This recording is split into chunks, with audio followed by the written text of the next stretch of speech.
Welcome to Life Through a Dram, where Danny Brown shares his take on life, being a better person, and appreciating the here and now, all accompanied by a dram and a fine single malt whiskey. And now, here's your host, Danny Brown.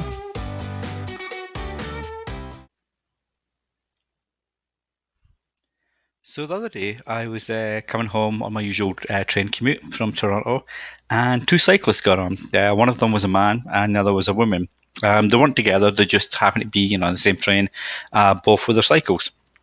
And as I sat down on my chair, the male cyclist noticed that the female one was looking a little agitated, and he asked her if everything was okay. And she looked kind of taken aback that someone had, asked her about her current state, I guess.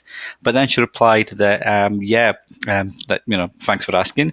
But she was late for a meeting with a friend, and she was just trying to let her know that she'd be there soon.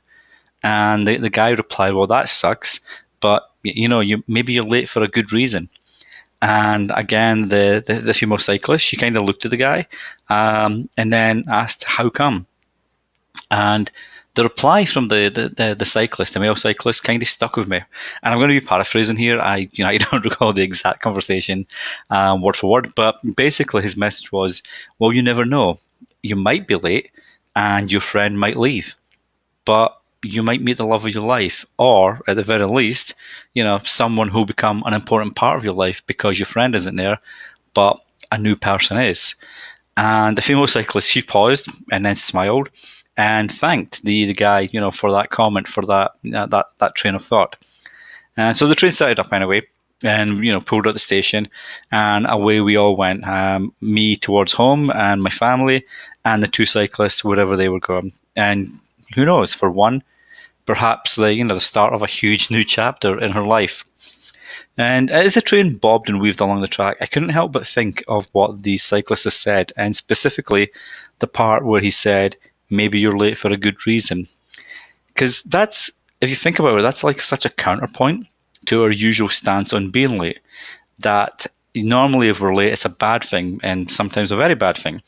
And I mean, okay, being late can be bad if you're going for a job interview, for example, the birth of your child, paying the rent.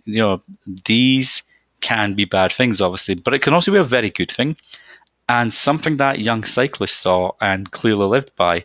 And you know what? It's true. If I think of the times that I've been late for something, it's resulted in some of the best parts of my life. In my mid-20s, I was late getting out of a meeting, so my evening that I planned didn't pan out. Instead, I went to grab a quick beer at the local pub, and ended up meeting someone that would play a major part in my life. In my early 30s, I was late for a train to travel from Scotland to England.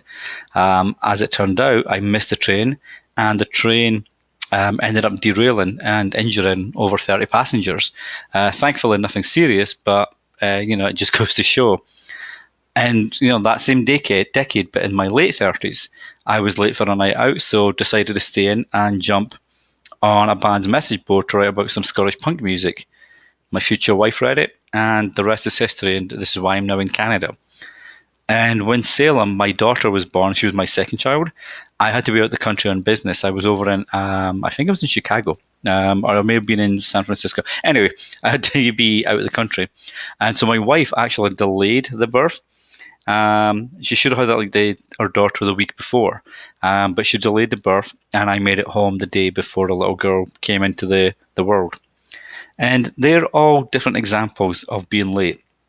They're all major points in my life, but I could have been late for them, or I was late, and it's examples where my life would have taken a very different turn and be far less rich than it is today had I been on time. And it's when I think of trying to tell folks that being late can be good, often I get a stare that says, "Yeah, you don't know what you're talking about," or a rebuttal or a shake of the head. And as I mentioned earlier, that's understandable. There's some things can be very bad if we're late for them. But too often, we let that cloud our better judgment. By being late when it comes to leaving the office, we're late for the family who are waiting patiently at home for us. By being late when it comes to telling someone how we feel, we're too late to stop them from being with someone else. By being late at making up with those we've drifted apart from, we're too late to let them know we forgive them or ask forgiveness before they're no longer around. And the truth is, we can decide what we're late for and what import we put on it instead of the other way around. Every one of us has a clock that we work by. We just need to choose the one we want to live our lives by. And even if that means being late, is that such a bad thing? Because as a young stranger on a train showed me, maybe being late is for a good reason. This has been Life Through a Dram. Be sure to subscribe so you don't miss an episode.